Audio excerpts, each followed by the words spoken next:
I am sorry about the geography. It must have been dreadfully difficult without a map, or maps. There will be in Volume 1 a map of part of the Shire, and a small-scale general map of the whole scene of action and reference. Sounds good, J.R.R. Tolkien. Like to hear it, man. Maps in books. I'll take it. Oh, hey, guys. You want to do a Bitcoin talk show? I think we should. It'd be so grand. Sure, let's do it. Looks like we're joined by Derek J. from Peace News Now. We've got Chris Ellis from Mr. Chris Ellis. From me. Blake Anderson, the cryptographic economist. Well, hello there. Hello. So we were going to talk about Bitcoin Giving Tuesday, but we're having trouble getting connected to Connie from BitGive, so hopefully she's going to get that connection issue worked out, and Connie will join us shortly, and we'll talk about Bitcoin Giving Tuesday. We're also looking at some other stories today. I saw a pretty interesting one from BitReserve. BitReserve is now offering you the ability to hold your Bitcoin in gold, or in dollars, or in a variety of other type currencies. As you see here, they have these cards, and so you could put, $10 in gold, $10 in USD, $10 in euro, and then it would just stay there. And then when you're ready to move the money around to spend it, you'd use the Bitcoin network as your spending mechanism. So I thought that was an interesting idea from BitReserve. What do you guys think? Would you like to hold your Bitcoin in gold? The guy says in the article, he's like, no one would want to hold their money in Bitcoin. It's too volatile. That sounds a lot like the Liberty Dollar to me. I mean, where's this guy based? I'm not sure. I mean, BitReserve's a company of some sort. They have a deal through precious metals trading house Gold Bullion International. So, yeah, eGold got their nose shattered by the by the powers that be doing that. I mean, it could work or it could not. But when people say that Bitcoin is too volatile, it's like, yeah, if you have a 5-minute investment horizon, but if you have a 5-year or a 2-year investment horizon, it's volatile in an up direction, which is pretty good news. So I'm thinking that that might not be. Peter shifted something. Peter shifted this already, didn't he? The guy that does the gold blogging. He's a big gold bug, and he's a big shill for it. And he hates Bitcoin too, but he still allows people to buy gold with Bitcoin. So, oh well. And it was a bit embarrassing, really, I think, because he had been hating on Bitcoin for such a long time, and then started selling the gold for Bitcoin because he realized that was where his market was. The market was perfectly aligned and had an appetite, actually, for that kind of exposure to a real hard asset like gold, which has all this history behind it. And I think that's the market price discovery right there. That's free market. Yeah, and I mean, shifting money around to an appropriate storage of value for your investment horizon is really important. And like in economic parlance, that just basically means don't put money, like, let's say you have 5 days, put all your money into Bitcoin. If it hits a big slump in those 5 days with that investment horizon, maybe don't do that. But over a longer 2-year, 3-year investment horizon, I don't think there's been a 2-year period even close when Bitcoin didn't beat every other storage of value over a 2-year period. So. It is important to note that they're essentially selling gold tickets here. You wouldn't actually get the gold. You wouldn't hold the gold. Maybe they put a video camera on the gold and you could watch the gold on your webcam, but then we've all seen Ocean's 11. They could just leak that video. The Bellagio floor. Well, you can. I did propose a solution. Actually, I did propose a solution to this using the Merkle root or the latest block hash as a random beacon in the footage so that you would know that it wasn't on loop. So if in the background of your gold video you had the latest hash of the blockchain printed every 10 minutes, you would know that it wasn't on a loop. Right?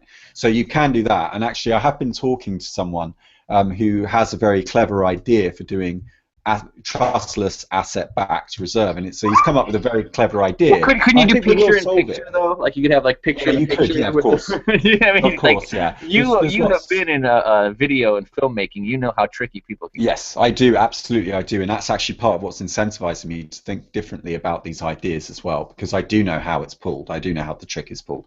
But yeah, I think there are some clever ideas that I'm starting to hear, and I'm optimistic, given my knowledge of the cryptography, and now that I'm learning how to code as well, I'm starting to use my imagination a little bit more, and I'm starting to see how some of these things can all come together. That's funny you're learning how to code, Chris. I just saw on the internet this morning that Justine Bateman from the Family Ties TV show in the 1980s has just returned to college. She's 48, and she's a junior at UCLA, majoring in computer science. It's pretty interesting stuff. She has a blog. She's talking about it, what it's like to be a returning student, and also in such a serious discipline. So much respect to Justine Bateman. Very cool stuff. Well, that Hollywood runs out fast. It does. Well, you also get bored, I think. Like if you're not, she's obviously was an actress, not really working anymore. No disrespect, but it's the way. It's also, I think it's very hard for women in older ages, declining roles, not enough roles. I mean, I don't know. It's a problem. Yeah, you've got to stay relevant. It just sounds ridiculous. We should mention, since we brought up these paper gold and silver investments, that there are places where you can convert your Bitcoin into actual gold and silver. Roberts and Roberts. Roberts and Roberts, and I think there are several others that. Maggie Metals too in Colorado. Yeah, they all do great. Sons of Liberty, right, in the New Hampshire there. I bought some silver at PorkFest in person with Bitcoin. Got Derek's movie too, pretty sweet. Sons of Liberty and the Cop Block guys were also a part of that. And like Blake said, we would like to remind everyone at rrbi.co, you can buy gold and silver with Bitcoin. They don't have a $100 minimum anymore if you use Bitcoin.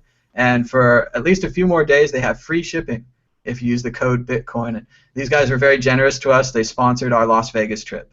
So if you like the Bitcoin Las Vegas stuff we did, you like Roberts and Roberts. And it looks like we're joined by Connie Flippy from BitGive. Connie, how's it going? Oh, and Chris has a silver bullet from Tim. There you go. Show your silver bullet, Chris. We have a minute. That's cool. Sorry, Tony. Interrupting my introduction. I was being all smooth like a host here. But we'll do that again. We're joined by Connie from BitGive. Hey, Connie, how's it going? Hi. Good. How are you guys? Good. Good to be with you. And we're going to talk to Connie about Bitcoin Giving Tuesday, the very exciting event that we had yesterday. I was out there tipping on Twitter. Saw a lot of other people were. I heard an article from Cointelegraph said that it actually affected the number of transactions on the Bitcoin blockchain. So I thought that was great news to hear. How did Bitcoin Giving Tuesday go, Connie? Yeah, well, you're right. Actually, that was really surprising news to us, too, to see the Cointelegraph article. The transaction volume going up so much. I think in general the event went really well. We had over 40 charities actually participate, which was really exciting. And there was a lot of activity online, Reddit and Twitter and all kinds of new organizations that have just started taking Bitcoin. They're really big names. So it was kind of a fun way to welcome them as well into Bitcoin. So. I was glad to see the Red Cross join the United Way. Pretty much the two biggest charities I can think of now both accept Bitcoin. So if you're looking for another one of those list things where you're like, oh yeah, you can take Bitcoin at Overstock, Tiger Direct, I forgot the other ones, Newegg, and of course charities like the United Way and the Red Cross take Bitcoin. It doesn't sound like a scam or a Ponzi scheme to me anymore. These charities take it. Exactly. I think it's huge. Another really big one that just came on Friday was Save the Children, and they're a really huge international, well-known group as well. And the press didn't quite, I think, pick it up too much because there was so much noise for Black Friday and Bitcoin Black Friday and holiday stuff. So it kind of got lost in the noise. But Save the Children is a huge organization. So yeah, having all these big names is really, really tremendous, I think, for Bitcoin. It's very much legitimizing, like you said. Says a lot when a really large organization like that is willing to step in to the community. So. Hey, Connie, have you gotten any positive feedback from some of these new organizations now accepting Bitcoin? Oh, yeah, absolutely. They're all excited. I think they're all really into it. I mean, to start accepting Bitcoin is, a very interesting decision to make as an organization. It has to go through a lot of hoops, and different people have to approve it. And so for people to actually take the time to go through all of that, they're usually pretty interested in Bitcoin itself and being a part of all of this and understanding the revolutionary aspects of the protocol and the possibilities. So yeah, we're hearing all kinds of positive feedback. I mean, everybody's really excited. So do you ever approach a company or a CEO and say, hey, maybe you should think about accepting Bitcoin? And they're like, yeah, we've been trying to do that. Thanks for coming to us. Or is it mostly you just have to pitch it to them still? I mean, I'm wondering where we are in that. Yeah. Evolution. Well, I would say it's probably somewhere in between.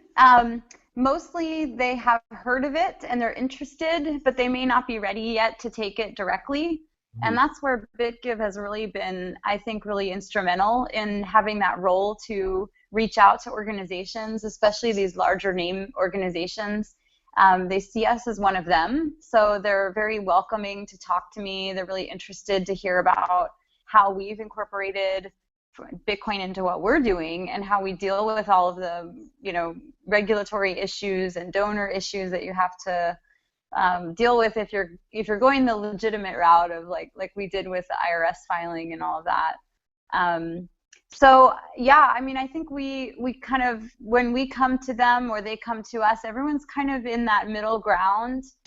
Usually if they're really ready to just come on board, then I send them over to oh, sorry, I hope my camera's not I had to use my phone because I'm having internet issues. So now when something comes in on my phone, I hope it's not messing up things. But what was I going to say? Everything seems to be working well on the audio and video end. Okay. What about the charities that you pitch? And I'm wondering, out of all the charities in the world, how do you choose who to pitch? That's a good question.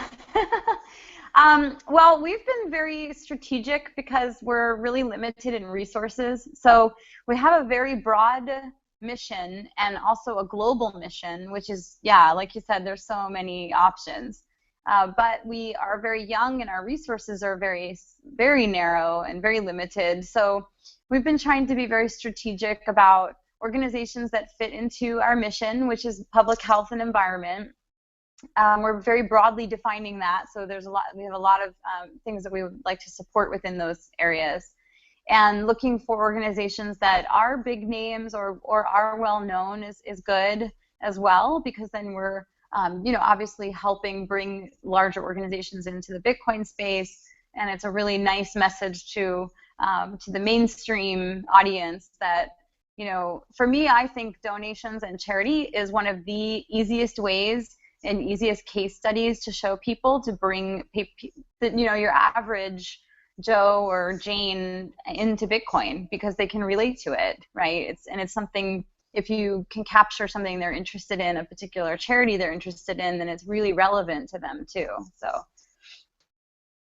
yeah, it's really interesting. Sometimes when you come to a larger company, they have to have a lot of check work. They have to go through legal and stuff like that to make sure that they can accept it. But then once they actually start working with Bitcoin, I find that they're shocked at how elegant it is, how simple it is, how easy, how all the ledgers are right there to capture from whatever date and to go back and check the time and stuff. So it's kind of fun to see that, kind of steep learning curve at first, like, oh, let's go through the legality and whatever. And then once, you check with your jurisdiction, it's like, wow, this is actually easier, and you can see the value add right away. And that's always kind of my favorite part with when bigger organizations sign on. Have you noticed that too a little bit, where there's the, at first they're like, oh, we're not sure, and then they really kind of start to come on board and really like it, or is it still maybe early for that? it's a little early, but we have seen that to a certain degree with a few organizations that we've worked with so far. It is quite a hurdle to get through all the hoops with accounting and legal, and everybody, has their concerns. And a lot of times what comes up is the sort of public image of Bitcoin, and especially with these large organizations who've worked very hard to have, really solid public image and helping people. They're concerned about association, with Bitcoin. And I think, again, that's where BitGive is really helpful, because they see us and they see sort of this positive side, right? And they see, oh, it's not all things that we would not want to be associated with. We can associate with the positive side too. But yeah, as far as like getting into the nitty gritty, I think it'll be interesting to see now, after Bitcoin Black Friday and Bitcoin Giving Tuesday, as people start to use the functionality of it and check on their balances and start to incorporate it into their accounting systems. It'll be really fun to hear, how things are going, what their questions are, if they think, like you said, it's really easy. I personally found it to be extremely easy with, we use BitPay and we just download our ledgers and then I send them over to my accountant and it's like so easy. People Very can cool. follow BitGive on Twitter at BitGive.org. They can also Yes. donate Bitcoin. What are some other ways that people listening and watching at home can help BitGive? Maybe if they don't have Bitcoin, are there other ways that they can help? Sure. Yeah. Oh, yeah. Well, we love having all kinds of supporters. So yeah, Twitter is a great way to keep up with us at BitGive.org, like you said. That's where we pretty much put everything out there. We also have a Facebook account. It's just BitGive Foundation. And we have a website, we have a blog, so there's all kinds of ways to keep up with what we're doing.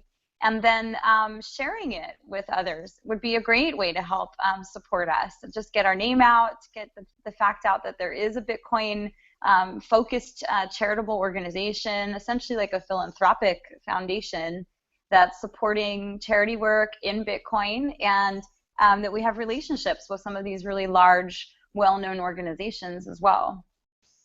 The only other Bitcoin charity of which I'm aware is Bitcoin Not Bombs. Do you have a good relationship with them? Yeah, we know those guys. Yeah, I've worked with them a little bit here and there. It's with Bitcoin, everybody's spread out all over the place. But yeah, I've met them. They're doing great work, and they're always really supportive of us as well, which I really appreciate. So they help get the word out when we have stuff going on, and that's great. So Cool. I'd love to see competition for charity, even better. yeah. Yeah, that's the best kind of competition, right? Let's see how many groups we can support. Let's see how much good we can do. Amen. That's the X Prize actually did that. They called it co-opetition, and this was the idea that you got people to compete on giving, and it's a very good way of doing it. It's a lovely piece of incentive engineering. Oh, that's cool. Maybe we should. So next year for Giving Tuesday, this year was a little bit, it was the first year. It wasn't as smooth as we would have liked. There were a lot of things that happened, but I really want to now next year start early, plan way ahead when we know that we're going to be doing it. That was essentially the challenge this year. Was we had already committed to Bitcoin Black Friday and we were well underway with that, and then Giving Tuesday came around and we tried to kind of team them together and roll them into each other. And but next year we'll start early and really do it well and plan it out, and maybe we could do something like that where we have some sort of a competition amongst the charities, or kind of see how much we can raise in funding. So that would be cool. But why not have it more frequent though? Why is it yearly? Sorry. Oh, well, actually, we could do something more frequently. We just did this because there is an annual international event called Giving Tuesday. Oh, okay. So it's just kind of like Black Friday. It happens every year in the U.S. Yeah. And so we kind of tacked on to that and made a Bitcoin alternative to it. Mm-hmm. But we did team up with ChangeTip, and they have a weekly Tipping Tuesday campaign. They started, I don't know, in the last month or so. And so we did connect it to that, and we can continue to work with them maybe on Tipping Tuesdays. I know they don't want to always do charity. They want to kind of spread it around and do other stuff too, but that would be really cool to have a more regular event too. Yeah. Yeah, maybe you could own that actually. Maybe you could make it a thing to kind of do it every Tuesday. Yeah. And then you then own it. You take it over, because it's yours. If you change something, it's yours, right? So if somebody else did, alter it, and then you kind of own that. Because actually, we did talk about this a lot in the early days of Bitcoin, that everyone kept talking about Silk Road and the drugs, and a lot of us had to keep reminding people that the most common use case wasn't even that. Not that I'm against it. Not that I'm against people using their freedom, but it was actually the donations was the most popular use case. Like on the Bitcoin Talk forum particularly, I wasn't really part of the forum in 2011, but towards the end of 2012-13, I was on there a lot. And this was the most frequent thing. And you can still go through the old conversations with Satoshi, not long after he left. They were actually giving each other like 50 Bitcoins to set up apps and stuff that would add value to the community. That was like the most popular use case. And I feel like I don't want to lose that. Yeah, I agree. I absolutely agree. I think the tipping stuff is starting to kind of come into play now more as like the newest thing, the newest fad or whatever. And it really is cool for micro donations and micro transactions, of course, you know. So yeah, that would be cool. I think we could definitely look into doing something. Now, I know Change Tip is, they kind of feel like it's their thing, Tipping Tuesday, but we can always do a BitGive Tipping Tuesday nonprofit drive every Tuesday as part of Tipping Tuesday. So yeah, that'd be cool. I like that. No, that's very good. And also, can you talk a little bit about the copay products? That's your guys' project as well?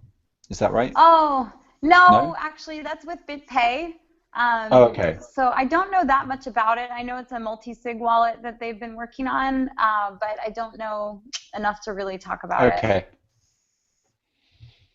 No, I did notice on tipping on the Bitcoin Giving Tuesday, there was several charities that accepted Bitcoin that I'd never heard of, and it was neat to have them reach out to me through Twitter.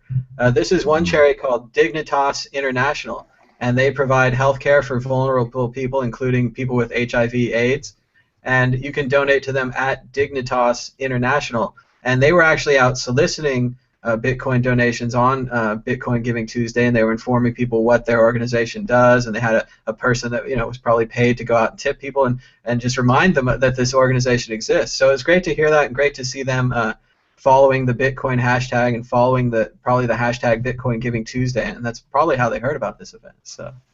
Oh, that's awesome. Yeah, that's really cool. We've been in touch with them after the fact, just kind of checking in with everyone. So they seem really excited. All the feedback we've gotten was all positive. Everybody's really excited about this, and they were happy to be involved. So I'm still, hearing back from folks because it hasn't been that long yet. But yeah, it's been really rewarding just to hear how everyone enjoyed it so much and appreciates it, and how excited they are about Bitcoin.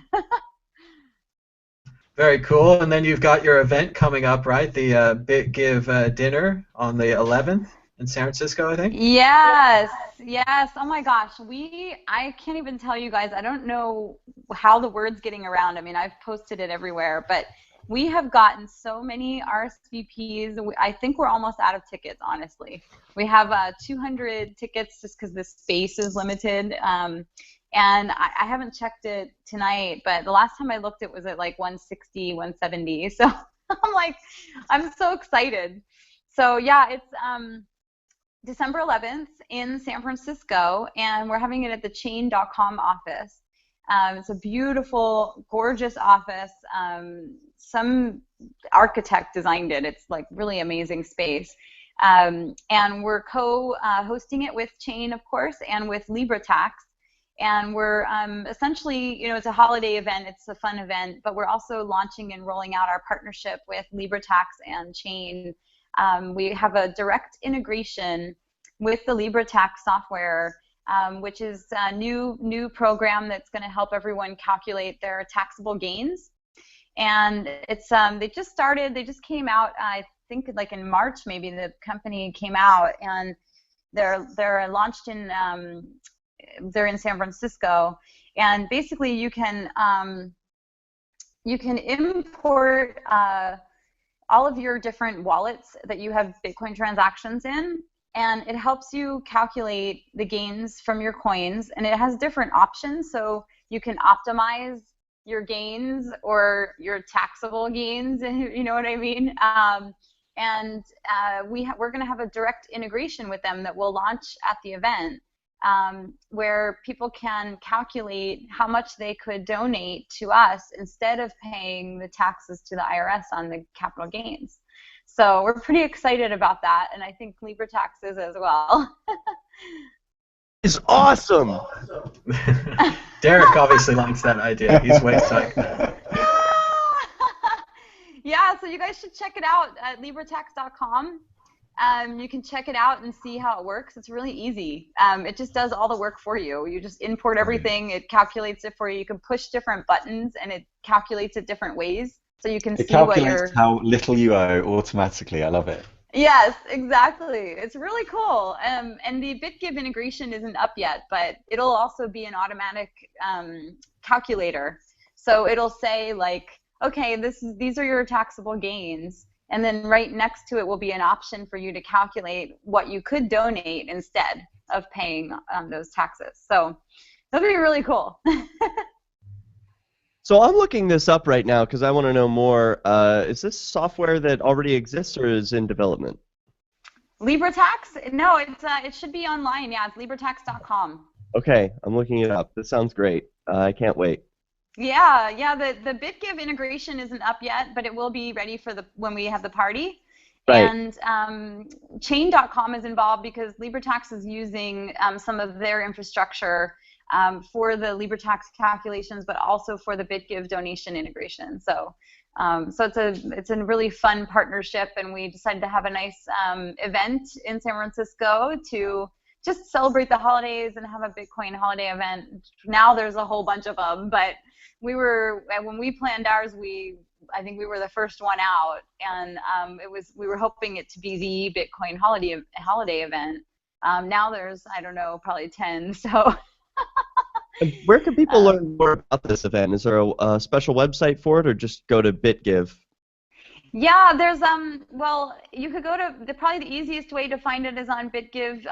It's bitgivefoundation.org, and then go to our blog, and it's probably 4 or 5 different entries down. Mm-hmm. And then there'll be a link there to our Eventbrite. So the actual invitation and everything is on Eventbrite. And there's still tickets left, but not a lot. So if you guys want to come, make sure you get a ticket and come on out. I see you got it up on the screen there. So yeah, the other thing is we're partnering with Follow the Coin because they have an event that night as well. So they're having a big bit ball, like a gala and an awards event.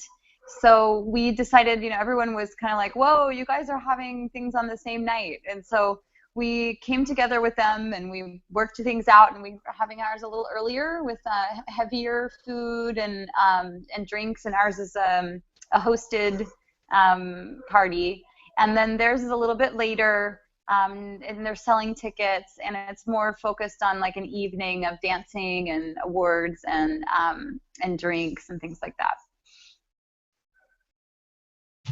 I was just picturing Bitcoiners dancing. Should be good. Yeah, that should be interesting. But I think everyone's really excited because it's going to be a really nice night in San Francisco, to have 2 fun events. And we're working on getting some transportation set up, so it'll be really easy for everyone to get from one to the other and just have a really nice holiday time in San Francisco. Sounds great. I'll be there. Oh, good. I'm glad you're coming. Yeah, it's going to be good. Awesome. So let's see. Anything else going on? Anything else going on at BitGive? Well, actually, yes. This weekend, Saturday and Sunday, I'm actually calling you guys from Rio, Brazil. And I'm down here because there's the Latin American Bitcoin conference this weekend, and speaking at that as well as many others, of course. So yeah, that's our next. Of course, we have so much going on, but that's the next big thing coming up. And I'm actually also meeting with one of the NGOs here in Rio tomorrow, just to kind of get to know them and see, learn more about their work and see if we have some opportunities to partner with them in the future. So that's pretty exciting stuff.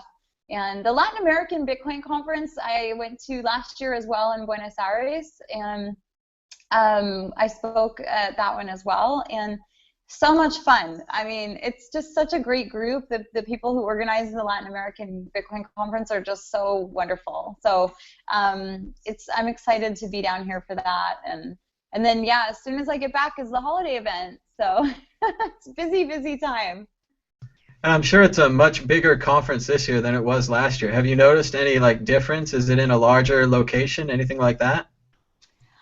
They are saying that they have 700 participants, and I think it was maybe about 350 last year. So yeah, about twice the size. The venue, I went to see the hotel last night. I'm staying somewhere else right now. But I didn't see where the space is that will actually have the conference. So, but I'm sure, yeah, it'll be probably a much bigger event. I actually was quite impressed with the Buenos Aires event last year. It was pretty big, and put on very well. They had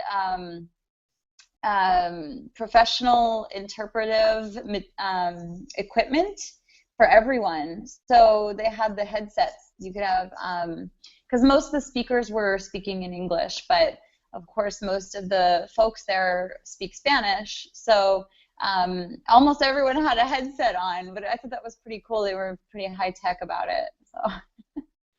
That's very cool. I always feel comfortable around people in headphones. Definitely my people. Those are your people? Oh yeah. Well, you can see now that they're using television to transform everyone into my people. If you've seen those Beats by Dre headphones where they're like, we're convincing you it's cool now to wear giant headphones everywhere you go. That's just like, they're just promoting me in high school. They're like, you should carry around a Discman and some extra CDs too. That would be smart. Oh my gosh, that's so funny. Yeah. The world's That's turned hilarious. around. Star Wars trailers are the most popular thing in the world right now. So. Oh gosh. You see it? It's about half a minute long. Has about 3 or 4 shots. They've broken it down into parts. They're analyzing every single section of it. So yeah, things have changed. Things have changed. No, I did Connie, not know it was about great that. to have you all the way from Rio on Yes. Bitcoin Talk Show. Yes, And, thanks for having me. Probably about ready to let you go here, but we're looking forward to another Bitcoin Giving Tuesday, maybe next year, maybe next week. And then we've got the Bitcoin event on December 11th. They can check that out at bitgivefoundation.org, or they can donate on Twitter at bitgiveorg. So, Yes. And I would just add that the great thing about the hashtag is it's ultimately democratic. No one person controls the hashtag. You just try it out every Tuesday or pick a day, and it's yours. You own it. I love it. I love There you it. go. I think that's great. like Chris says all the time, no king is legitimate.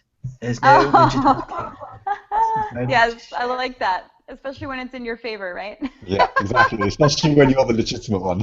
Yeah. Yeah. All right. Well, thanks, guys. Thanks for having me on. I really appreciate it. Thank you so much for Cool. being on. That's Thank you. great. Okay. Bye. Bye, Connie. Bye-bye.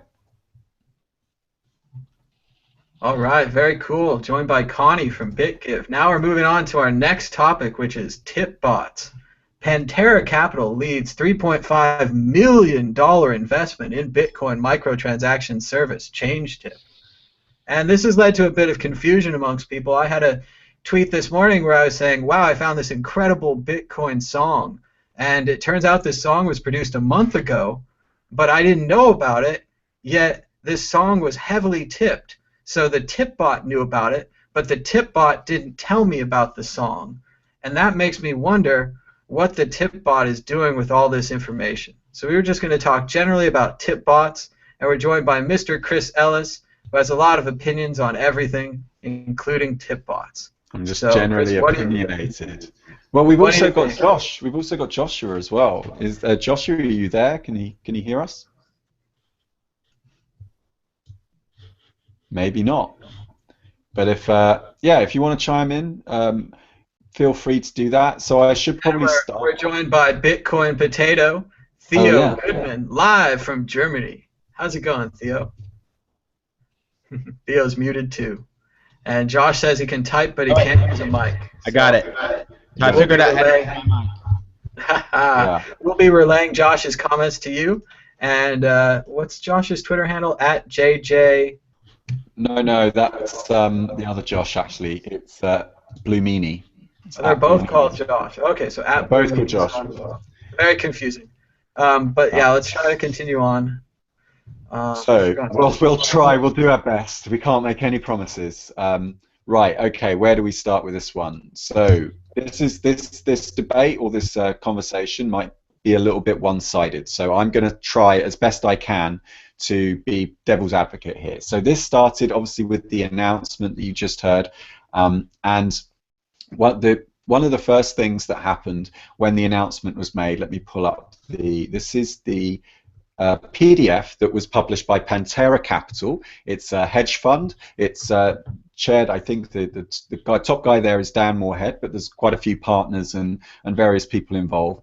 And they announced that they were going to be leading the A round of the startup funding for ChangeTip. And an A round is usually it comes after what's known as a seed round, which is like the friends and family funding your startup to get it off of the ground, and sometimes angel investors. But usually once you start getting professional investors on board, you call it an A round. And normally in that A round you've got a lead investor, an investor that's got, you know, good book, good exit strategies in the past, a list of good exits in the past, who's got a good reputation, and other smaller time investors can then take their lead, because obviously we're dealing with a highly transformative technology. It's very disruptive, it's very new, and therefore very risky.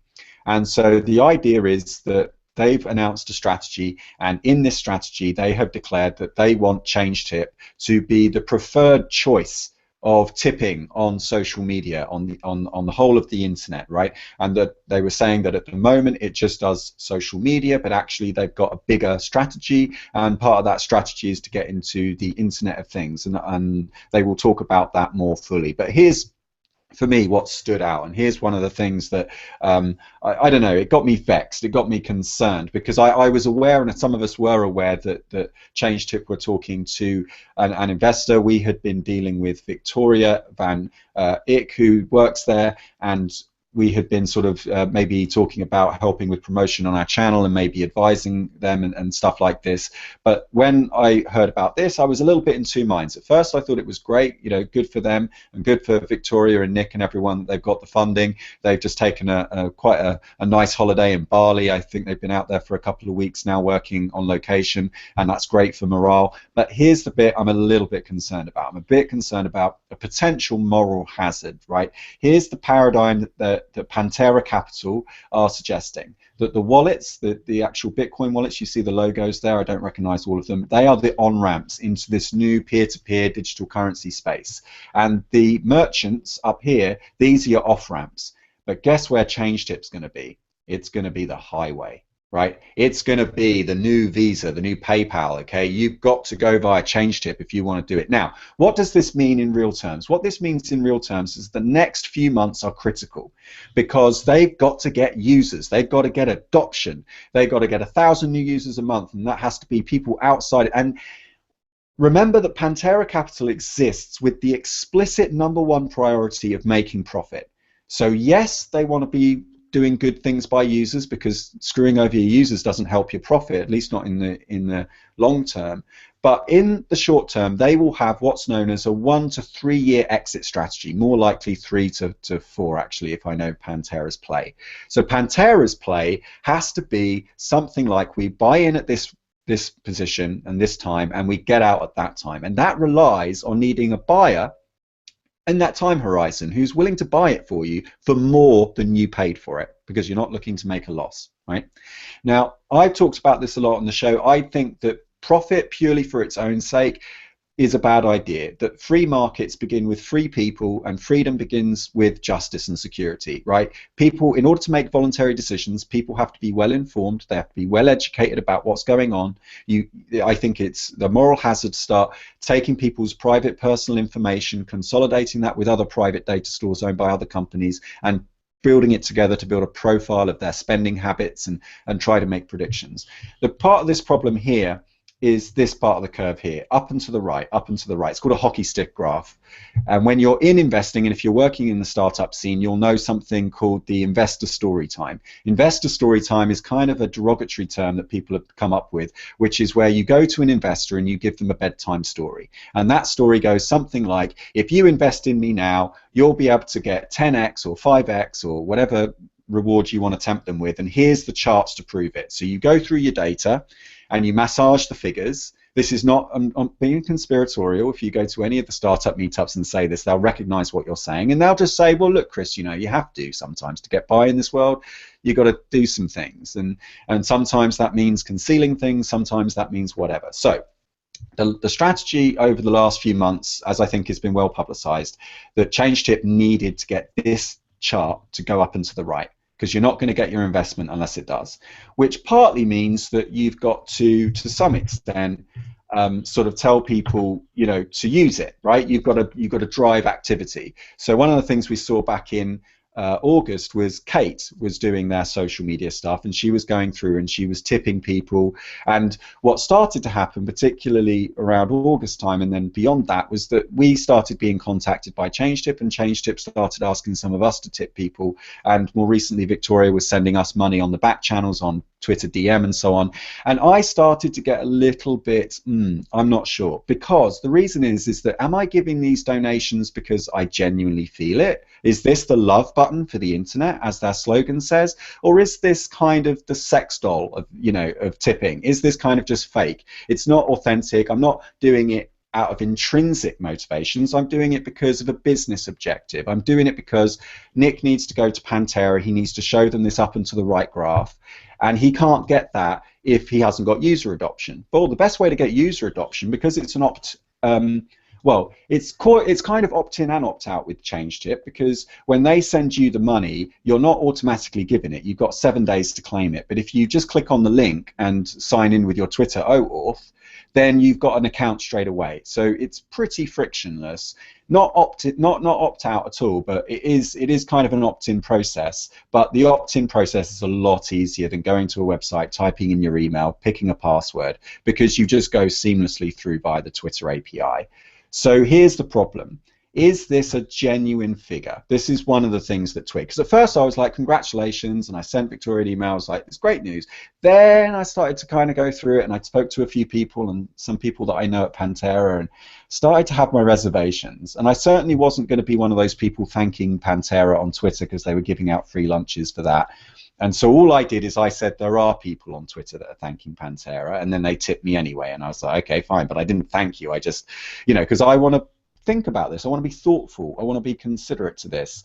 And so I'm a little bit like, okay, that's one red flag for me. Another flag is that they're talking a lot in this PDF about what a great thing it is to have frictionless payments, and talking about blockchain and micropayments and things like that. And then they particularly speak out against Swift and SEPA, and but to me this comes across as a little bit duplicitous, because they themselves want to be the highway. They themselves want to be the new middleman. And I thought we were trying to get away from that. I thought, okay, you've got a decentralized database, it's called a blockchain, everyone's got the data, and we seem to be going backwards, not forwards. So an idea that came to my head was, why not just do this in the browser? HTTP has got the protocols. You just put the browser plugin in there, like Dark Wallet or Rainbow Wallet, whatever you want, whatever we're calling it now, and it has your Bitcoin wallet. You front load that with just a small amount of change, okay, and then it sees you on Twitter and it just tips people just like that. And you can do that on the blockchain. And then there's no need for this third-party custodian. The thing is, what's dangerous about this, okay? What's dangerous is this kind of thing. So this is Victoria, and you should know, by the way, that you should be questioning what I'm telling you now, because Victoria and I have fallen out. So you need to be questioning what I'm saying and using that ahead of time, because I could be like totally talking out my arse. I could just be a private vendetta, and so you need to bear that in mind. But please just assess my argument on their merits, just address them at the layer of philosophy, at the layer of facts, the layer of science, okay? This is what disturbs me slightly, is that I've raised about $500 or so on ChangeTip since it's gone forward. It's not, it's not an insignificant amount of money. I mean, it's chump change. I can't really live on something like that, so I'm not particularly tied to it. So, like, if Victoria now is pissed off at me, I mean, what's to stop her and Nick just kind of closing down my account, right? And I thought we were getting away from that. With Bitcoin, no one can close down my account. No one can stop that money from going through. No government, no corporation, not anyone. And one of the things that happened was that we had Josh, not the same Josh I'm about to refer to, but a different Josh who you will know from previously that we dealt with. I actually don't know his last name, so someone needs to help me out with his last name. But he's very, very smart. I respect him a load. Like, he's a mathematician, he's a cryptographer. This is him here. Citizen5 is his handle. And And he's giving a very divergent opinion here. Okay, he doesn't have a problem with this at all, but I don't think that Josh and I really disagree. So let's just quickly, I know I'm hogging the air, but I will try to wrap up as quickly as I can.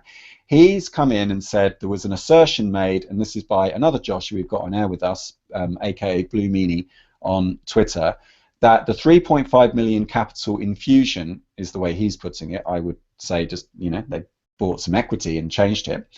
By Pantera Capital can only be explained as investment into nefarious mass surveillance. This is invalid for the stated reasons. Let's take a look at his reasoning here. He says that the 3.5 million is pennies, that the valuation of other social networks like Twitter and Facebook, etc., is far higher, and actually the future is probably will be exactly that. That actually what he's saying is this is chump change compared to some of the WhatsApps and all these other really, really big social networks. Don't disagree with that whatsoever.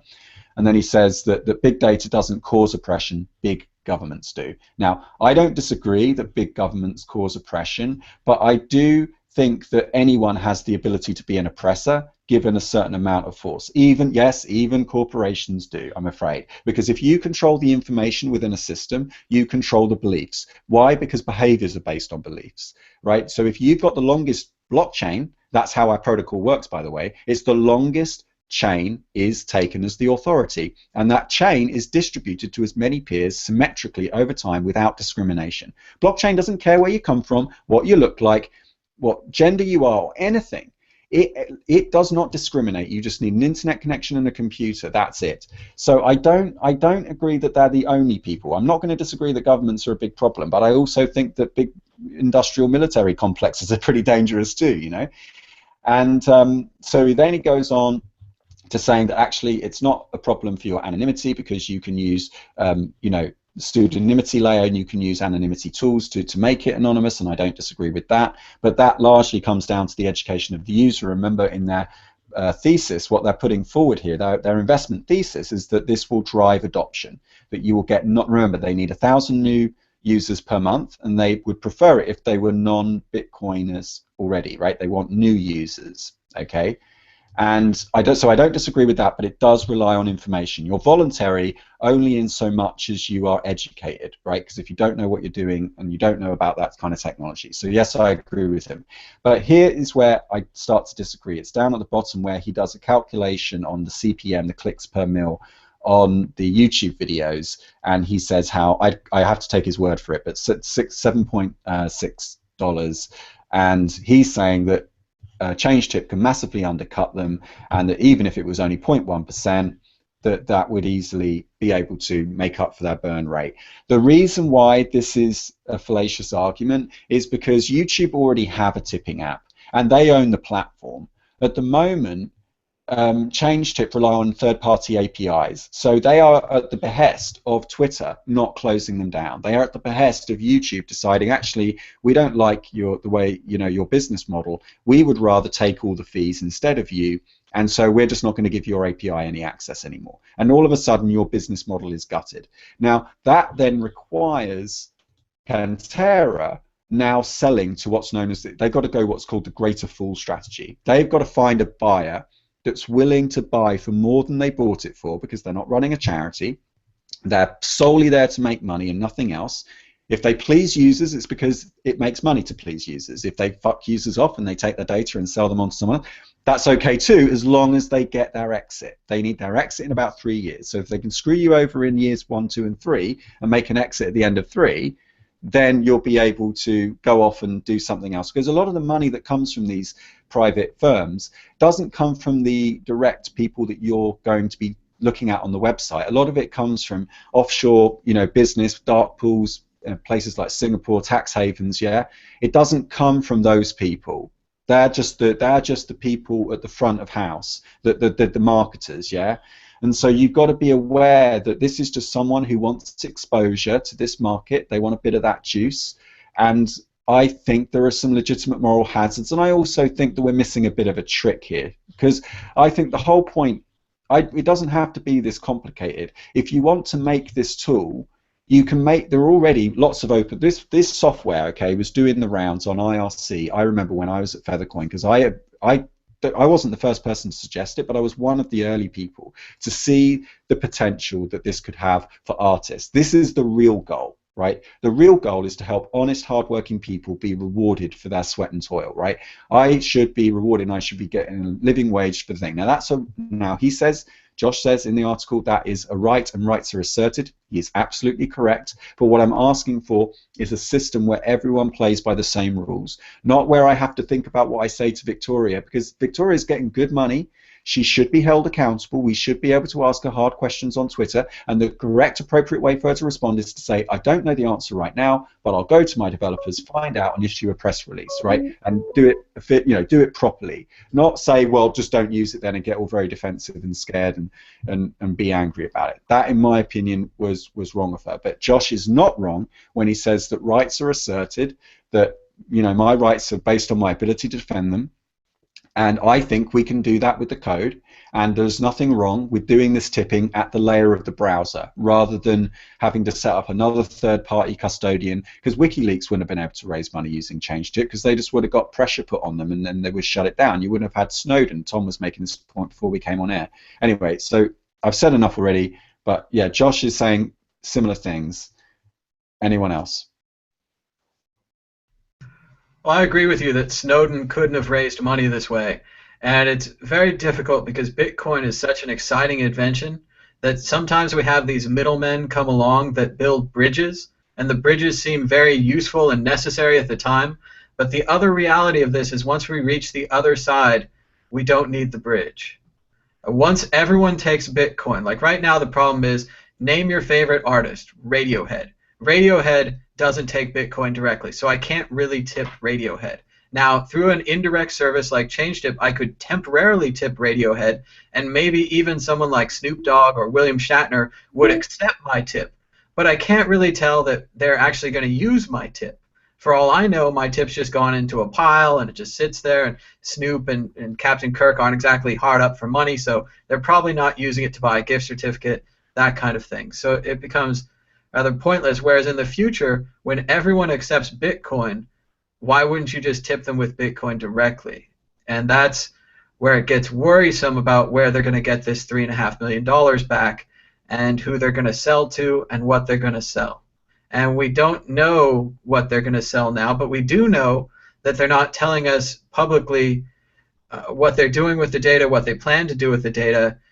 I would like to know what the most popular tipped videos are. I think that's very valuable. I'm interested to see maybe some of my videos get in there. And I'm especially interested, like I said this morning, in this Bitcoin song that I could have found out about a month ago, and I could have started promoting it a month ago. It's a great song. I've got it on Twitter. I'm not going to play it. We've had a lot of issues playing music on this show. Google gets very upset when you play music, so I'm not going to take any chances there. But I'd like to know about this. And when something is going viral on the ChangeTip, it really seems like, from a user perspective, if they told us on their webpage that, hey, we've got some cool links for you to check out, I'd like to check those links out. And the other side of that coin is if they're telling some kind of company about the cool links, and they're telling this company about who you're tipping, and then they don't have everyone's wallet, but the way that Bitcoin works is, let's say that you're a celebrity, or you're a minor celebrity, or you're not that good with the internet, and you withdraw your money out of ChangeTip, your Bitcoin account, to your main Bitcoin account. And your IP address. Well, more importantly for me, for the Bitcoin, they're now linked into my main Bitcoin account. They can see everyone else that I've donated to, everything that I've bought. If I put money on Satoshi Dice or Silk Road or whatever, they can start to identify that. And this company now, it's a key. It's an interlocking key. It's a point where the two networks touch.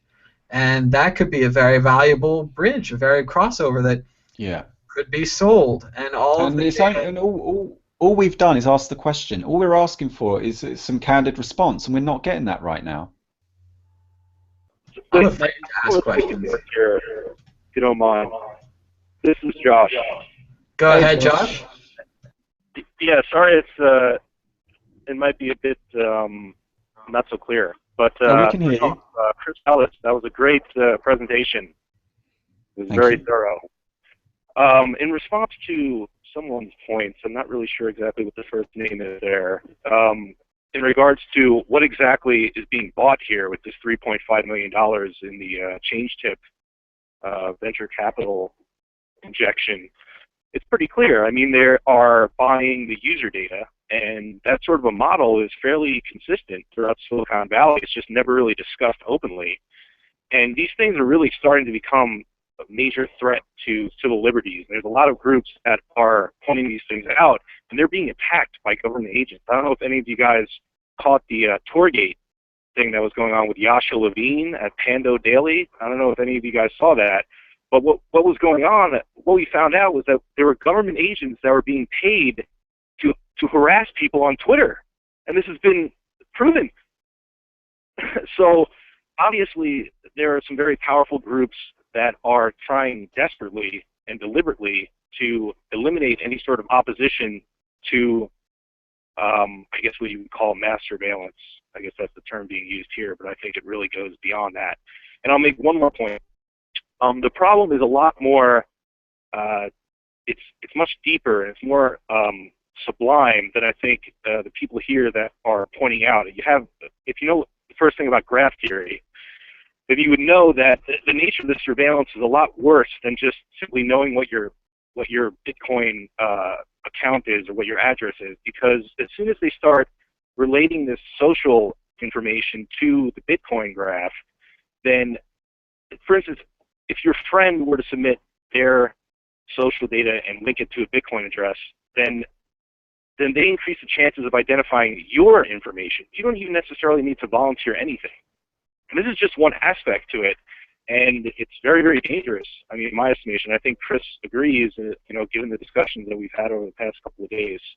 That's basically all I want to say. Hey, Josh, Derek J here, and I want to play devil's advocate for a bit. Isn't it incumbent on a person who wants to remain anonymous to take the effort to do that? And if you've got friends who are going to sign up with ChangeTip and reveal all their private social information and compromise you, well then isn't it incumbent upon you to protect yourself and always use a mixer service when you're engaging in transactions with this friend? Or, I mean, to talk about the personal responsibility here.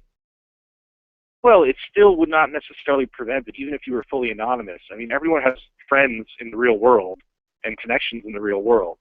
And if my friend were to submit something to this service, then the statistical probability of whomever owns these databases, the probability of them identifying who the owners of various accounts are increases. So it's pretty tricky. I mean, it's kind of like, I remember reading stories about during the days of the GDR, the German Democratic Republic, and the Stasi, how everybody was more or less working for the government at one point during the end. And everyone that you would talk to would be selling information to these people. That's essentially the situation that we're dealing with, is that everyone is either voluntarily or involuntarily submitting all of this information about their social lives, and they're building this database, and it's very, very dangerous. It's a huge threat to all of our basic assumptions about liberties and freedom, and it's a big, big problem. And and what's even more disturbing is that there are very, very few people talking about it. And Chris Ellis, Yes. and Exactly. to be in touch with it. Well, I appreciate you raising this concern. It is certainly an identifiable problem. Do you have any solution to put forward? Well, I am working on an idea. I did raise it with Chris today, as a matter of fact. Perhaps I will be a little bit more public with that in the future. But at this point, I think it's just important that everybody recognizes what's going on here. I mean, in our modern times, we're living our life in a way that a group of people knows every single thing that you do. I think Snowden shows enough information to establish that this is not some sort of schizophrenic fantasy. It is reality. Google knows everything about us talking right now. We're in the database. Google knows that my cell phone just called into this, and they know that they have access to the records that the cell phone company keeps on record. And why is that a problem? Excuse me? Why is that a problem? Why is surveillance a problem? Not everyone believes it is. I, for example, and I'm continuing to play devil's advocate here, live my life completely openly. I have no secrets. Government agents want to know something, they can know it. My Bitcoin address is all public. So why do I have to care? Well, I mean, I used to somewhat flirt with that sort of approach to this problem, I have to confess. But I think that it's clear that the power asymmetry that this sort of technology, this kind of social configuration poses is so severe that it poses a threat to what you might call freedom. I mean, we don't really have a very good definition of that word, but we all sort of know what it is, and we know when it's being threatened. And I think in this case, it clearly is being threatened.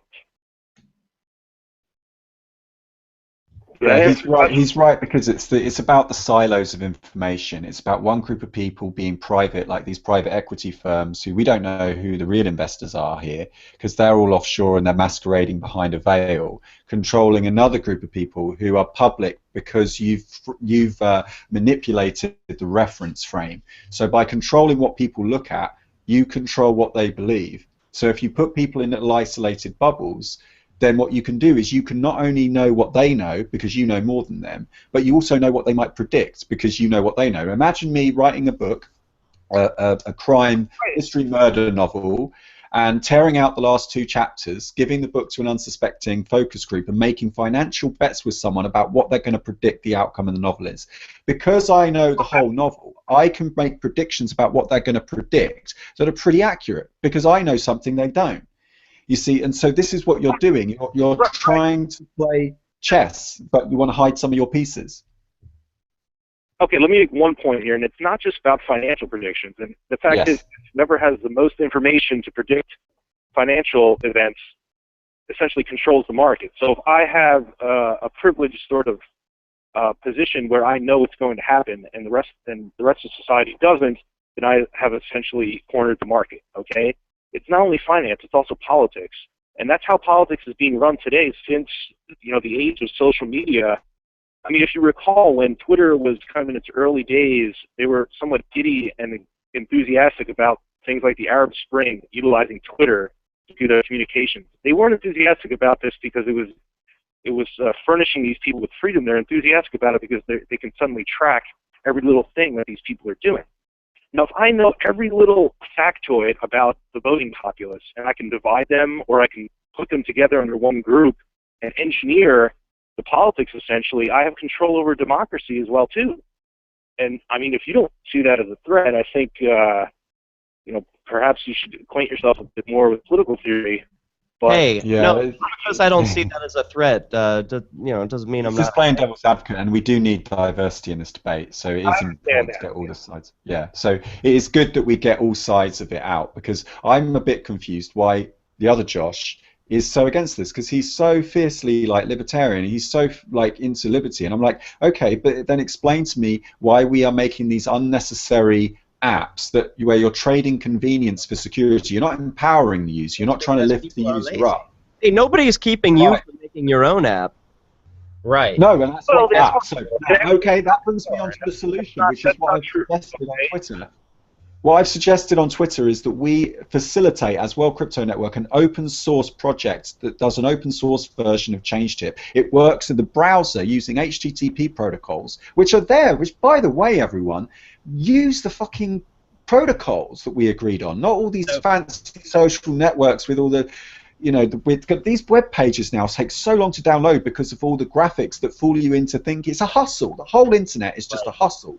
You've got to convince people that something is free, you tempt them in, and then you get them to hand over their private data, and you go off and you steal it. But the thing is, I don't know who you're going to sell that data to in 3 to 4 years' time. You could sell that to Facebook, and then Facebook sell it out to the military, and now the military have got all our face data, and they can send drone strikes out and start killing us. The face recognition software. Right. Well, that's why we all need to wear red noses whenever we go on social media, because that'll cover our face enough. And that'll, wear burkas. Well, I mean, pretty soon we're going to be having weird masks so that facial recognition stuff doesn't work. But what I wanted to say is that I think that everyone's right. I think people will start wearing those in public. I really do. Yeah, I do too. Sure. I mean, I could just outside with them without them tracking it. Exactly. So I could just change. I mean, there's certain points. I just need to adjust it slightly, and I might be able to do it so it doesn't even I still look like basically the same person. But what I wanted to just say is that everyone's right about the data. That's the product. I mean, I was trying to figure out. First of all, I'm trying to figure out how ChangeTip makes money now. I don't really think they do. It's one of those startups that kind of like Twitter. They just or they just do something and then figure it out later, or someone buys them. And so I mean that's what everyone can think right now. ChangeTip said no fees until. Would they delay it now till like March or May next year? It was January, and it sounded like they delayed it till June. They're Right. claiming to take a 1% fee on withdrawals. Right. So again, the focus on keeping the money in the system, tipping money stays tipping money, which is not the same thing as an artist getting paid. If an artist gets paid, they kind of need the money to pay rent. Yeah. So withdrawals are very important for the artists, not important for the tippers. But if the tippers care about the artists, it's all connected. Right. Well, that's what I just wanted to say is, so you have to ask yourself how much of that, even if they do ever, okay, well, let's say they do add withdraw fee in 1%. Well, that's gonna, people are gonna use their brain, even people that have issues are gonna use their brain, and they're gonna say, hey, wait a minute, this is Bitcoin. I don't have to use ChangeTip. What am I doing now? Why am I paying 1%? I thought Bitcoin has low transaction fees. This is ridiculous. I mean, you pay less than that at an exchange. And remember, the beauty of this is that ChangeTip doesn't actually use Bitcoin. ChangeTip is off the blockchain. Right. ChangeTip is a black box that we don't know anything about. We're told that the money is held in cold storage. We don't know how. Could be under Carpella's cat. We kind of asked them. They don't really answer. It's very confusing. This is the thing, they're not open enough. Why aren't they open enough? I thought it was supposed to be a community-driven thing. Why complain about them instead of just focusing on building a solution? Well, I am, but this has only recently come up, that's why. We're only talking about it because it happened yesterday. Yeah, so I just want to say that the only reason I was bringing that up is because that show, even if they do end up charging 1%, I mean, maybe someone else is better at math. Sometimes we have calculators on the show. But think about how many withdrawals they would need to make for Pantera to ever get their money back. It would be amazing. It would be crazy. Okay? So that's not that's not where they're going to make money. That's not where it is. It can't be. I mean, they might sell like a banner ad on the site. I was trying to figure out, okay, what could I do? I could like sell a banner ad on there, but that's not where the value is. It's where everyone else is saying. The value of the commodity of data is worth way more than the other stuff. That's what the data bank, the database, that's what everyone's saying, and I agree with that, Right, and you're totally correct. Okay, I just want to make a couple more points, and I'll probably just hang up. I mean, Chris was very, very thorough. His report that he just gave there. I mean, basically, how these companies work is that they create these small startups. Essentially, the goal of the startup is to get users to log on to the website, submit their information, and then eventually, as that profit model develops enough, then a larger VC will take that, buy out the company, and then they'll cross-index that information to other information. So ChangeTip by itself isn't really that much of a threat, according to some of the things that I discussed before. But when you start cross-referencing that to your credit card information and your social media information and all this other sorts of databases that these companies have out there, then it starts to become a fairly insidious threat. Well, and remember that at its core, ChangeTip wants you to link all of your social media accounts together so that they can produce the same identity for Facebook, Reddit, Twitter, YouTube comments. They want to link them all together. This is crap, Josh, and I want to have, before you hang up, a brief friendly argument with you, because surveillance in itself is not bad. Surveillance is not evil. Surveillance is a technology. And when technology was a whip, tyrants used whips to control people, and peaceful people used them to transport goods by horseback. So, and when technology was written language, the tyrants used them to control people and control their minds, and peaceful people used them to free minds. And so when this technology is surveillance, yeah, tyrants are going to use it to control people, but we peaceful people get to use it to liberate humanity. So we don't need to fear these new technologies.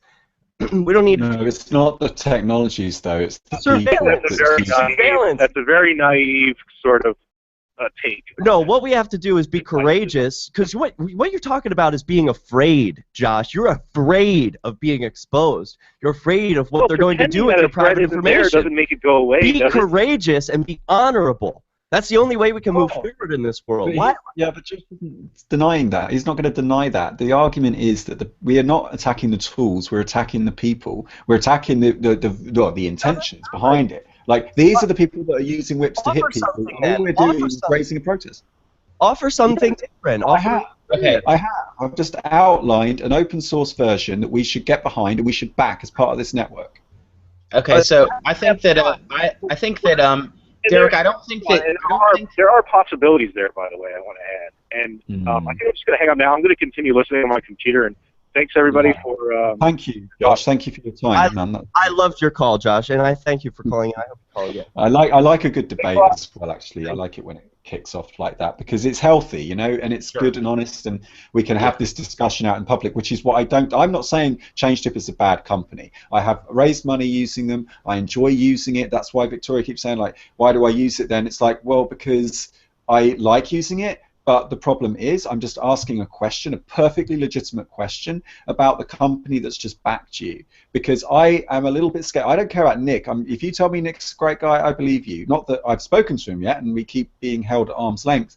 But yeah, sure, I will take your word for it that Nick is a nice guy, but we still need to know the intentions behind the buyers because they will have the controlling interest. At the end of the day, they will steer the ethics of this. They will tell the developers what to work on. I know a lot of startups who work very late at night because you got to work because they make you sign like guarantees. The directors' guarantees in the term sheets that you get here in the UK make you sign debt obligations to the bank because the bank won't lend you money, so they'll only give you an overdraft if you've got a guarantor. That guarantor is the VC, but then the VC makes you sign something with them which says that you will pay the bank overdraft if you go into it. And at the time when you're doing these contracts, naive entrepreneurs, young people often in their early 20s, just left uni, will think, oh, it's okay, we'll never go into our overdraft, we'll be fine. It doesn't work like that because the VCs have done this 100 times before. They know what they're doing. They've set up a mousetrap for you. They've set up a little maze for you. They know they want to get you to do this, then they're going to get you to turn right. So whenever you go to these networking events, it's full of developers and entrepreneurs like tired out because it's like I had to work all night. Why did you have to work all night? Or we have to like our KPIs. We didn't hit our metrics. We had to get 1,000 users. We're really stressed out. And this is what Victoria was doing. She was DMing me going, I'm stressed out, I don't know how to do it. I was like, okay, calm down, you know, we're trying to help each other out here. This is what they do to you. It's a culture of fear, and then before you know it, you're in your overdraft. Because, you know, you had to get a takeaway that night when you were in the thing. You didn't mean to go into it, but now you're into it, you kind of broken the seal a little bit. I've been there, I've done it, I've got the T-shirt. And then when shit hits the fan and inevitably you don't succeed, because let's face it, 99% of these startups never get anywhere. What happens is it all goes south. Now the VC's okay because he's got 100 of these things just in one term alone, right? So he's got 100 startups coming in from lots of different things. He's just playing the numbers game here. He's got $6 billion in the bank coming from this slush fund, and you are left with the debt exposure. They'll turn around to you and say, but we had an agreement. You've got to pay the bank. You still owe the bank the money. And it's like, well, hang on a minute. What risk did you take then? Well, we didn't take any risk, obviously. It's like, well, what's the fucking point? If you're not here to take the risk, what's the point? You just strong-armed me into an agreement. I want to know who I can support, who I can send some Bitcoin to who's actually going to be working on creating this alternative. Is it you? Well, this is us. Okay. It's fine. I'm ready. This is what I'm saying. This is not free market. This is crony capitalism. This is actually just communism by another name. You haven't created a free market because you haven't made the people free. Education and justice are key components of setting up a genuine free market system.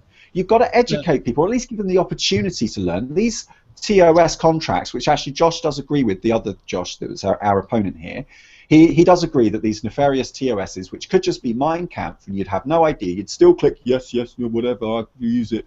You're not reading it. These contracts need to be open sourced. You need to know, like, well, what have your friends agreed to? What did they say? Well, I don't like terms that include these things, these things, these things. So whenever my app loads up and it's got some term that I've already told you I'm not cool with, I'm not down with that, you tell me straight away. I love the way iOS does it, I'm afraid, because I'm not a big fan of Apple in general, but I do like the way that iOS, the app, you have to go to the settings of the whole operating system to give the app permission on knowing your location, of using certain things. And that's a good, healthy way to do it, because now the user's got to go out of their way to give the app permission to do something. Rather on Android, where it just like takes all your data, and then now you're just consolidating with your search, you're consolidating it with your YouTube, and as soon as you start consolidating that data, it gets exponentially more valuable. Because if I know what you're searching for, and I know where you're going every day, and I know what videos you're watching, and I know who you're tipping, and I know your Bitcoin address, you put all of that together. Why is that bad? Because you don't know what they know about you, that's why. It's okay, Bitcoin's philosophy was everyone has everything, okay? So everyone stores everyone else's data. It's a distributed database that leverages the virality of the internet. The information travels quickly.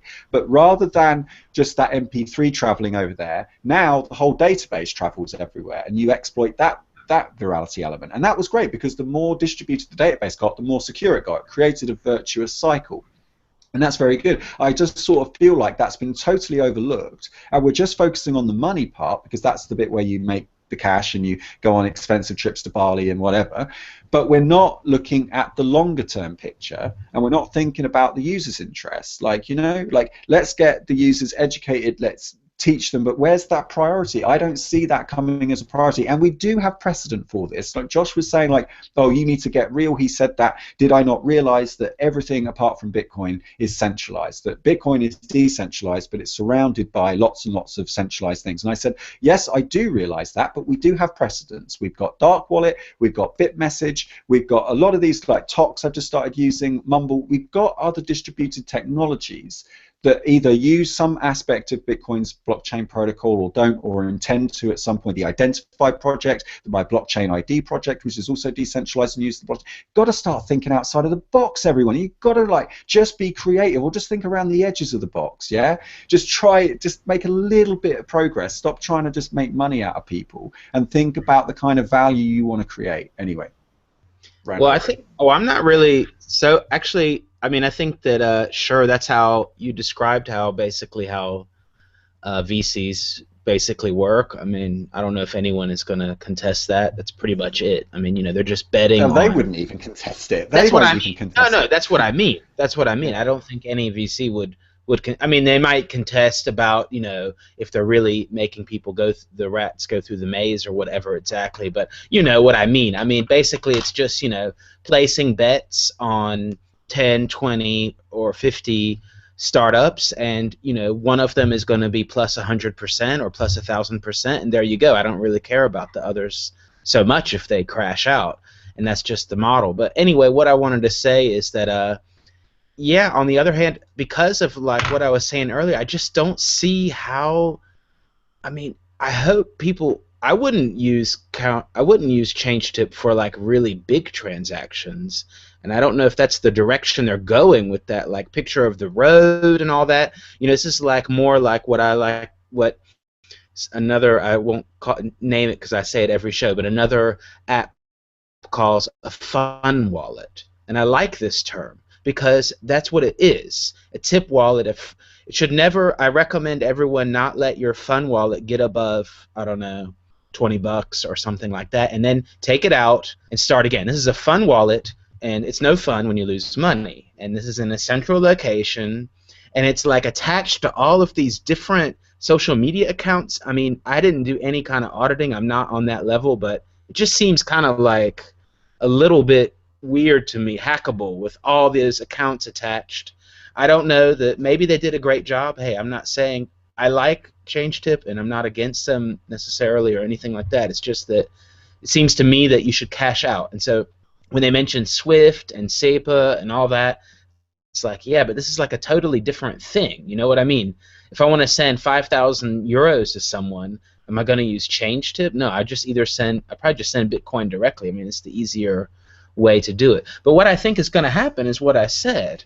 I mean, as soon as there's fees and annoying ads, and even the everyday person is really more aware about their personal data than ever, as soon as something happens, they're just going to shoot themselves in the foot, and people are going to be like, I don't need that. I can just use Bitcoin directly. You know, I mean, I think it's a nice service to use for tipping people on Twitter, and it's very convenient. If it's going to really be a tool to get people into Bitcoin, maybe, I don't know. It might be for musicians and artists. Let's hope it could help them, but there could be other ways. And so, like I'm talking with Josh, and you had the idea of using HTML or hypertext, or I don't know, something like that. That sounds really interesting. I mean, there's already stuff, like you said, there's already tools out there that could be possibly modified. I mean, the TipBots that are out there now are also centralized. So the Doge TipBot or whatever altcoin TipBot, I mean, it's held somewhere in a central wallet, and you just say, hey, TipBot, you know, withdraw to my address, please. Okay?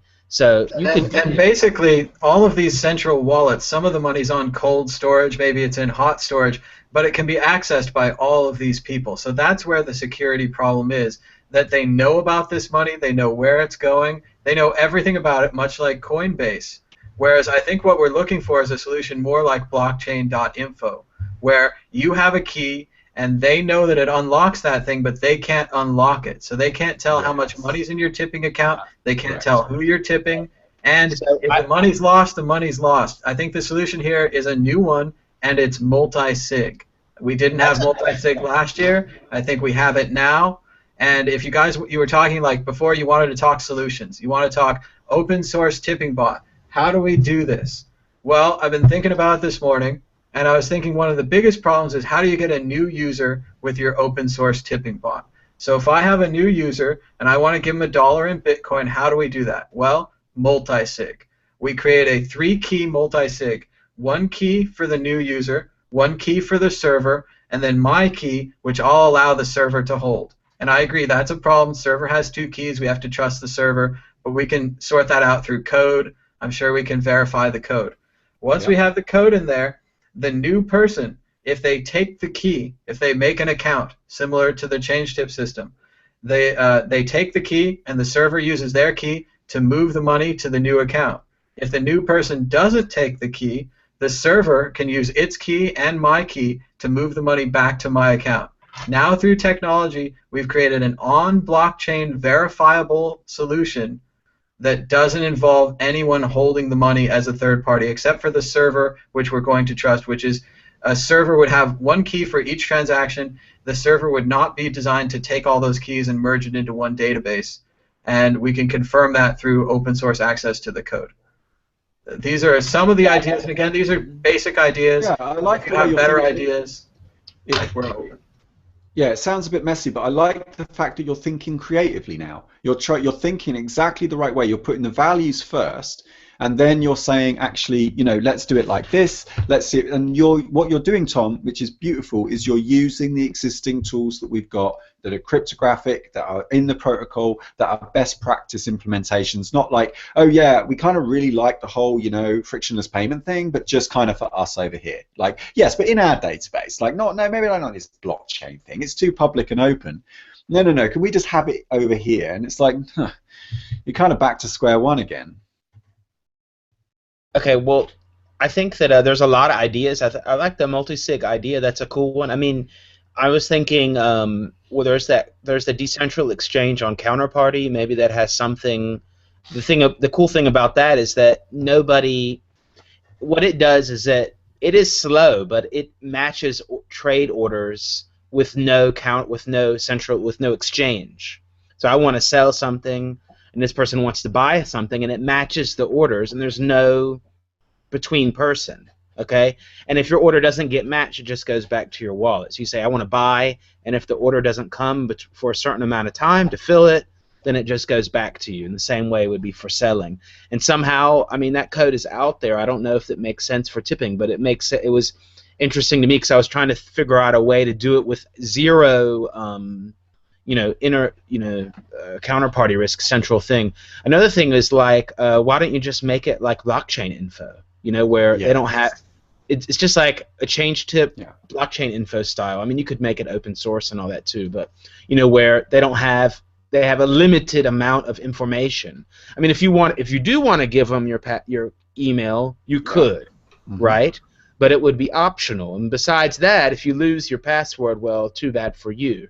But so that's kind of like that could be like a middle way. If blockchain is listening to this, maybe they're working on their own tip Well, let's thing. do it. You know, No, but and, yeah, but that competition is healthy. What's no, dangerous? I like it. I think it's what's great. dangerous is if they get what they want. If Pantera get what they want, then ChangeTip become the de facto go-to preference for this, and then they're in a position of power. They've got the same kind of passive, what's called a soft power, that Facebook have. Where the reason the castle is so strong and no one leaves is because they don't feel like the walls are there. It's invisible. They feel like kids wake up in the morning, they go straight to Facebook. It's like, it just feels normal to them because it's called, in psychology, it's called reactance. You go to study psychology, and what you do is you learn about how to manipulate people's behavior. You study that for 3 years, and then you go work for one of these big firms, and you will then tell them how to manipulate users, right? So user comes to this site, you put in this little fancy whizzy thing, and because you make it red, it makes it more attractive, and then they're 10 times more likely to click on it or whatever. Like, it's not that high, but 25%. Look at Nielsen, look at Jacob Nielsen, look at codingconduct.cc, Sebastian Deterdig over there. Very, very good thinkers on UX, usability design, and they've got the numbers because they've got the research. They've done the research in the lab. They can see that people click on this and then they click on that, and if you make it green, they're more likely to do this, and if you have it go whizzy, they really like it and they're more likely to click on it, and they're just reducing you to a machine, right? I disagree with Taylor Swift on this one philosophical point. It's not that the machines are going to kill us, it's that we're going to become the machines. We're going to become automated, we're going to become routine. There's no love, because there's no love in Victoria sending me money and then saying, like, you should be grateful for it. And it's like, yeah, but hang on, you're giving me the money so that I tip. This isn't a sincere relationship. You see, you're being that I'm the machine right now. So yeah, I'm being played. You're giving me money so that I commit to an action. I mean, maybe we're already machines. We're already machines now. I mean, this is like Star Trek. I mean, we're like talking to each other all over the world on these big screens, and we've got like these little smartphone things all around. And but we're still adapting towards the machines. I agree that we're helping spread the machine consciousness, and we're carrying the machine with us everywhere we go, and we're making sure the machine knows where we are. But we haven't completely converted over. We're not the people in THX 1138, the early George Lucas film. We're not shaved and in suits in tubes yet. Yeah, exactly. And actually, what I said I'll just open source right now because Derek was asking for solutions. I'll open source my suggestion that I first made to Kate at ChangeTip, however long ago it was now, July or whenever. And I've said the same thing to Victoria, and I'll say it openly on air. What they need to be is the champions of the people. They need to be going out. Instead of tipping me and Tom to tip other people, which kind of feels a bit insincere, I'd rather just keep it authentic. What they should be doing is going to Jenna Marbles, going to Nixie Pixel, going to Sexy Phil, go to these artists who are underpaid already and champion them. And get them to go out and no, we are going to help you here's the value proposition, all cards on the table, we're not holding anything back here. Honestly, this is what we're doing. We want to help you raise more money, and in return, you're going to help drive adoption for our product. And here's how it's going to work. We're going to campaign to get you people out there. We're going to use, Victoria's, getting good money. She's got a budget, she's got a salary, she's going to turn up every day, rocking this. She's going to be pumping the message out to TechCrunch, Wired, all the mainstream press that regular people use. And maybe they don't even talk about Bitcoin, maybe they do, I don't know, whatever works. But they just tell the average people, people on Taylor Swift's thing, and they're like, oh, Taylor, follow me, follow me, follow me. These fans are dying for ways to express themselves. They are looking to say, I want to express my love for this artist in more ways than just a follow. They need more juice than just like buttons and follow buttons and starring stuff. No, I want to give something meaningful. And what could be more meaningful than money? Money is the communication of sacrifice, or at least it's meant to be anyway. But it's supposed to be this is valuable to me. It's valuable to me because everyone values it all of the time, and I'm giving it to you. I want to buy that album. I want to listen to that song, and I want to tip you for that video. Because Jenna gets 8 million views or whatever on an average video, but she isn't earning that much. She says so in her videos, and she videoed her house at one point when the plumbing wasn't working and it was terrible, and she had cockroaches, and she's like, look, I know you think I get paid a lot, but those figures mask the truth, which is, she's got to sell out her audience a little bit and treat them like a number. And B, she only gets fractions of a penny for each view that she gets, and that's nothing, is it? Like, that's not really capturing the relationship that you're having. You've just made a connection with another human being. We need a way of representing that such that I can store that value, right? If I've said something to you here on air and it's made a difference to your life, we need a way that the markets are just conversations. Markets are just ways that we capture that value and we use it to extend our lives. If you don't pay someone for the sacrifice they've made for you, it's a similar thing to killing them, because you're basically leaving them at the mercy of nature, right? So you've got what they should have been doing all along is they should have been bending over. They should have been coming to us right at the beginning going, you guys have got it. You've got the community, you've got the activity. Like, we need to champion people like you. Go and bring us a list of people that we can be the champions of. Not any of this like, oh, you know, tweet this person, let's do this, let's reach these targets, let's get the numbers to do this. And it's like, oh, come on, please. Like, you've got to have more imagination. It's not, you can be rich and honest. I promise you, you can. It's rare, but it is possible to be successful and a good person. It's not easy. And it takes courage and it takes vision and creativity. But people are very good at recognizing authenticity, and they're especially very good at recognizing when something's inauthentic. That's why 99% of social networks never take off, because they weren't sincere in the first place. I'm looking at a database and like, no, I'm not logging on to this. I'm not giving you my real name. I'll maybe give you that old Yahoo address that I set up years ago, but I'm not giving, because you don't feel like investing in this. It's like, well, what's in it? What's the value exchange? So that's what I would advise anyone, you know, competing with ChangeTip or ChangeTip yourself. Like, please, I want you to succeed. I just want you to be more open and transparent and be the champion. It's entirely possible that ChangeTip could hear this and switch over to a blockchain.info model, abandon all hopes of tracking user data, except maybe publicly, make it all public, show us who the most tipped videos are. Give us the information to everyone. But we don't know that that's what they're doing. We suspect that's what they're doing, and they won't say, and that's what's causing this to erupt like this. It's because they won't just give us a straight answer, because they probably can't, because it's all. Hey, while you're at it, you could add CoinJoin too. That would be nice. Yeah. Oh yeah, you know, all these great projects that are just being under-resourced. So what my suggestion to Tom was yesterday on the Podio, which is all terribly centralized and private, and we understand that. But it's not for long, because I usually screen grab it and tell everyone about it anyway. We blab my mouth here. Was that we pivot World Crypto Network? We'll have to have a proper town hall meeting, but just as an interim suggestion, we should no longer just focus on crypto. We should now focus on all open source projects and actually raise money on a crowdfunded website to pay for a skeleton crew, like could be Tom, Jamie, me, whoever else, and we just champion these open source projects and make them get the love they deserve, make them be rewarded for the work they're doing, because we can't keep going on with these pump and dump schemes. This is fucking doing my head in. And like, when we can get an interview with a developer that's working on an instant message client, we can be assured they're working on the instant message client. We don't have to worry about them pumping and dumping and selling the message. All of the various things about code can be confirmed. We can get someone to check that project out to see where the log files are going. And if data retention is an important issue for that project, we can make sure that data retention is taken care of in a proper way. And in general, we can make rock stars out of these developers. We can have them on the show. We can introduce them to other developers, other people with ideas. Maybe you have an idea, but you're not a developer. That would be a great way to get your idea to a developer. Maybe you're a developer and you're looking for a new project to work on. Open source is open.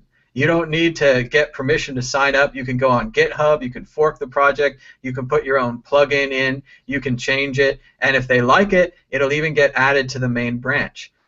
And people need to understand this. We need to talk about GitHub. We need to talk about these tools and how open source works with the commits and with the changes, and how a programmer can go through and look at the changes and then add piece by piece to the project, and how amazing that is. Programmers in different countries, programmers with different experiences, different backgrounds, different ages, everything. But they can still work together on this code. And that's a big part of Bitcoin too, is open source and being open, having the values of open source, which Stallman tried to bring down in the Free Software Foundation.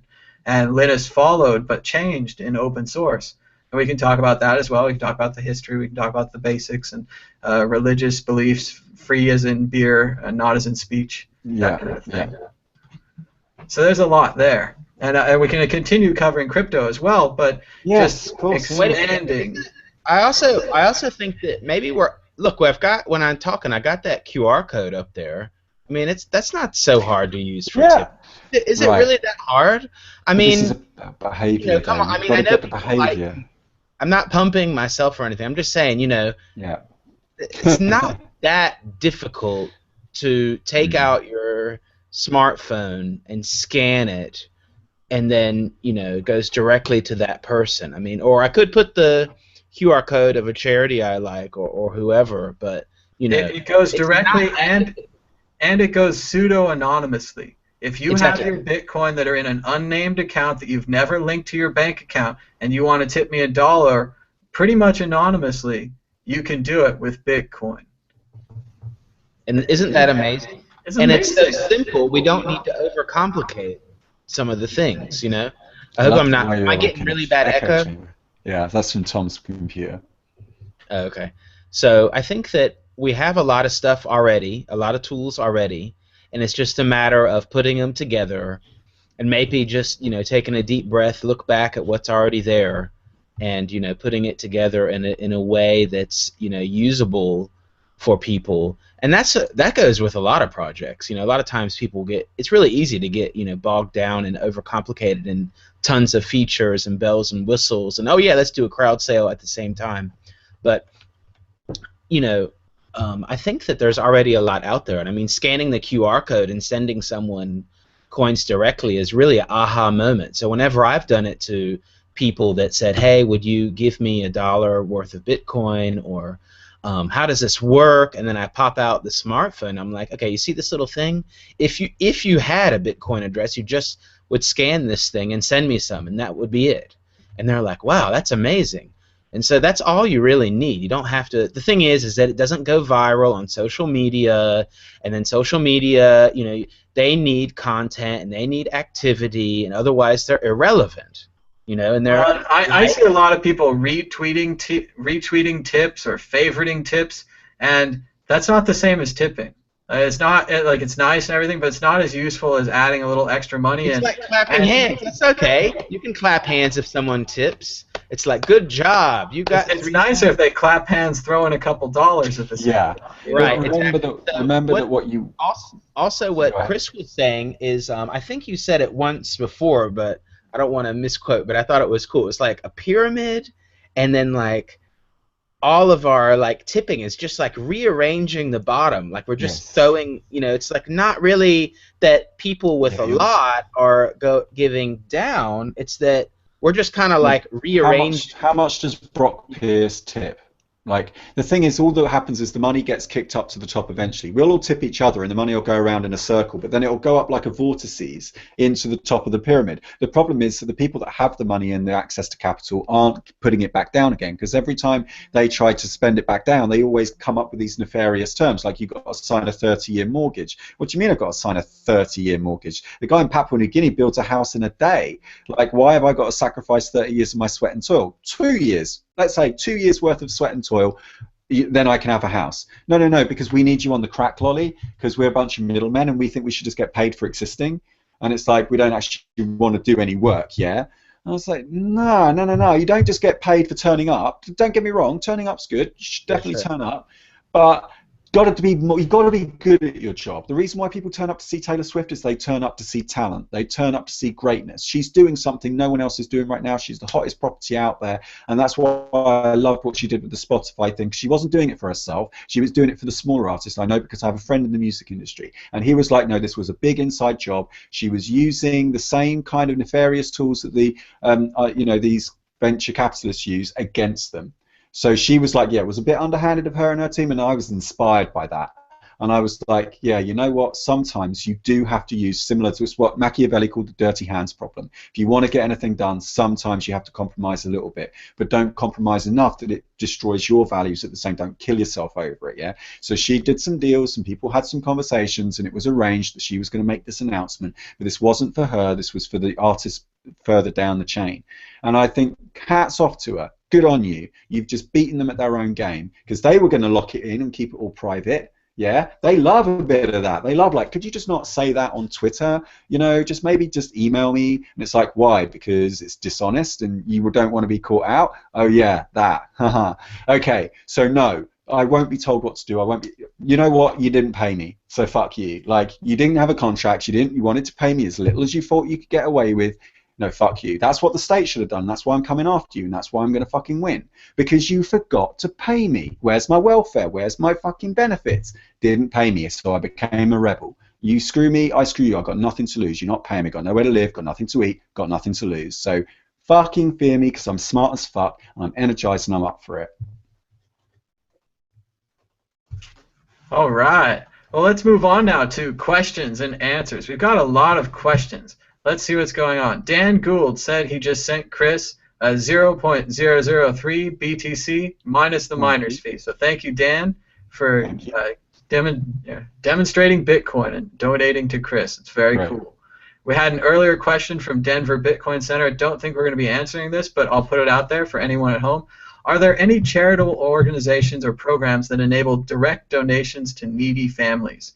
And I assume they mean with Bitcoin. So maybe that's a hole there. There could be a new Bitcoin charity. I mean, perhaps Sean's Outpost goes directly to feeding people, although they've had some issues lately, so I'm not sure about that. Also does. What else, Derek? Shire Sharing. Shire Sharing. So check out Shire Sharing. I've heard of them. They're a Bitcoin charity. They, I remember Davi told me they famously decided to hold on to their Bitcoins. Very smart decision. They did very well. Although if they kept holding, who knows what happened. But They spent that money and fed hundreds of families. Very nice, very nice. With the price bump, the price went up and they fed more families. So good on them. So I would check out Shire Sharing. Let's see what else we've got. Let's see. Okay, these are not. Let's see. John had a question. I would like to put a Bitcoin donation page on my new blog. Can you shout me out with anyone with skills to help me? And what I would say is check out Coinbase or whatever wallet you want to use to collect the coins, and they should have a widget that you can add to your blog. And the way you add a widget, it's pretty simple. You copy and paste a little bit of code, then you go in and edit your blog and you put the code in there. A lot of blogs have sidebars or like little sections you can edit just part of the page, so you'd want to put that on a sidebar or something like that. Or like Derek's showing here, you could just put a QR code on the page. You don't even really need a widget. You just need a QR code with your address, and that will go directly to your Bitcoin wallet. So it's really just getting this, or you could even just post the QR code and the code in a post on your blog, and then name that post the donate post, and then link to it on your top bar. I guess it gets a little more complicated, but just in general, if you share the information, this is my Bitcoin address, we can get a QR code made from that. If you share the QR code, we can scan that, and we can get your address, and we can donate right there. And it doesn't need another company to do that. You can do that just on your own. Let's see what else we got here. Dan says, all of my Bitcoin is on Piper paper wallets until I don't want it to be. And good for Dan. Print your Bitcoin out onto paper wallets. If my video about creating paper wallets is too complicated for you and you're not interested in booting into Tails Linux and learning about security a little bit, buy the Piper. PiperPaperWallets.com redirects you to cryptography, cryptographic without a C now. It's around $230, which sounds like a lot of money, but if you've got thousands of dollars in Bitcoin, spend the $230 to print some paper wallets, put your money on multiple wallets, store the wallets in a safe deposit box, make some backup copies, write down the keys, something like that. But you know, you have options. You have, and there's things like the Trezor, things like the Ledger Bitcoin safe. Here's a Trezor right here. I'm supposed to do a demo on it, but I haven't yet. Kind of covered with goo because they put gooey stickers on it. But you know, there's very cool offline wallets that are available to you. You don't have to store all your money in Coinbase. You need to control your own private keys, a friend of mine said once. It's interesting. But it's important. It's important to control your own private keys. We've got some more Control your privates. Yeah, all of your privates, your keys, and everything else. It's important. Keep it clean. Keep it secure. Keep it safe. Is it safe? Is it secret? Is it safe? So we've got some creepy comments from Isaac. He's saying that he's warning Derek about his privacy. There are computer algorithms at this moment that are creating your world. News stories pushed to you based on your previous searches. News articles read. What your friends have read. There's adverts, positions on websites, take your preferences, songs pushed to you based upon your previous listening experience, a lot more. A false world is being created for you. You are living like a Truman Show in a bubble, and Derek doesn't. I am the Truman Show. I am an antenna. I don't take in anything. I only project out. So he's wrong. So he's worried about your lack of privacy. He says it's not healthy for you or any human being to live in public, and be careful. And yeah, so he's got a lot of good comments. Thanks, Isaac, for bringing it up. Derek, I'll let you respond a little more. I'm just kidding. Whatever. We all have love here. It's like whatever. Oh, see, and you're living publicly as an example to other people, and as part of your activism. It's not necessarily that you want everyone to live publicly and videotape everything, although that is where we're going. Nightmare. I want to be clear. Like, yeah, I've sacrificed my privacy, but no one should have to do that. Privacy, that's essential. I think it's a right, and if you want to retain your privacy, more power to you. And it is very difficult these days to remain private. They were even talking about it on the Newsroom show. They were like, oh, we need an air-gapped computer. Well, I thought it would be really cool on this topic, Isaac, was it? It would be really cool to have an internet celebrity who is totally anonymous. So I'm looking for this person to be the anti-public person, the person who's like, yeah, they're a persona. They would be like an anonymous personality, How cool would it be to have a show and a celebrity that you could reach out to that no one knew who he was or she? For a while, no one knew who Mad Bitcoins was. That was pretty cool. That's cool. That was cool. Yeah, it didn't last, though. People are like, we need to see your face. So that is part of the challenge of... So you took off the goggles. That was the whole thing that gave it away, right? Well, it was the Bitcoin group. I did the Bitcoin group, and everyone said, oh, you can't be Mad Bitcoins because you need to be more serious. Even though I was in the hat in the first episode. But and also it's important to be more group, right? Hmm? It was supposed to be that show on PBS, right? Yeah, it still is. It still is the McLaughlin Group. It's okay. Still awesome. Actually, we're kind of better than McLaughlin Group now. I hate to say it, but he's lost a couple steps lately. He's slowing down. He's not even really on my PBS anymore. I have to watch him on YouTube. So it's really leveled the playing field between McLaughlin and I. He gets about 6,000 views an episode. We get about 1,000. So he's still much bigger than us, but he's not that much bigger. And he's not on PBS anymore. He's only on YouTube. While we're on the topic, it is possible, listeners, for you to put the Bitcoin Group on the air where you live. If you want to see the Bitcoin Group on your television, all you have to do is tell your local cable access network. A lot of them are really friendly towards putting up alternative videos if you've got something for them. The Bitcoin Group is no foul language, no nudity or anything. So it's one of those great shows that you could put in front of people and they would be flipping channels and say, oh my God, what? Bitcoin? And I've heard stories of people playing the Bitcoin Group for their relatives at Thanksgiving, at holidays, and it really is a good information show about Bitcoin. If you hadn't heard very much about Bitcoin, even if you're just new to it, you could try it out by listening to these different views, different opinions that we offer. And you can watch it on your TV if you have a Chromecast, which is this little $35 dongle that you get from Google that you put right in your HDMI slot, and then you can broadcast from your phone or your computer or your laptop to your TV. And I've been looking for something like that for a long time, and now there's 3 or 4 competing products in that space, and it's really great. So you can watch any YouTube video, even this one that's live right now, on your TV with a Chromecast, $35. Some sales for Black Friday, you might be able to get it for $25. I've bought 3 or 4 of them. Great gifts for friends and family too, and not paid by Google to say that. I just think it's a great product. We've got a couple more questions, but I think we're about on our way out here. John's going to watch it from the beginning. He says that copying and pasting will work fine, so he's going to check out the widget, check out the Coinbase, and good advice for anyone else if you want to add Bitcoin to your web page. Copy and paste a widget from Coinbase. Copy and paste just some little blockchain info, little link to your QR code, that kind of thing. And finally, John says, Theo's face at the sex doll comment. Got to get that time stamped. So, poor Theo, very shocked at Chris's metaphor. Oh, I was really shocked. I mean, that was unbelievable.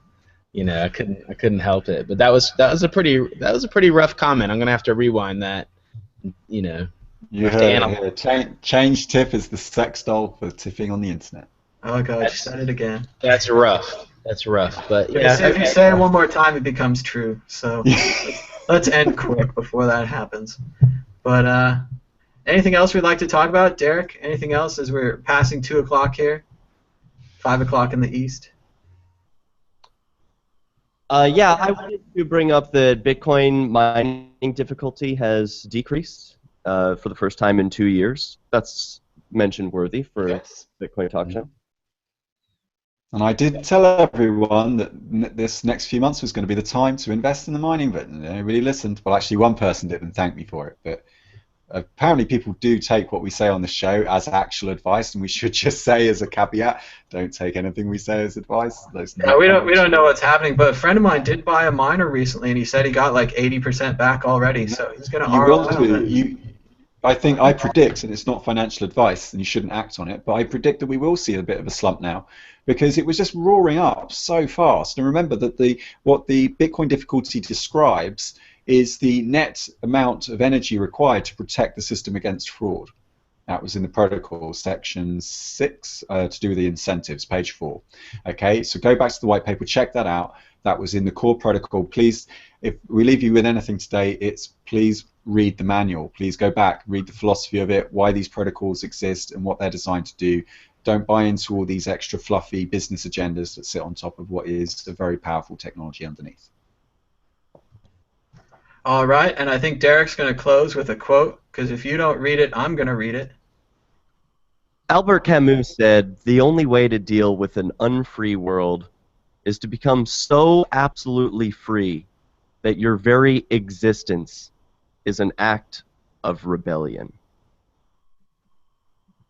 Very good stuff. Reminds me of Vonnegut when he told the story about how God created man. And the reason that God was so pleased with himself for creating man was he could never tell what man was going to do. Man always kept him guessing. And that was the best part about man.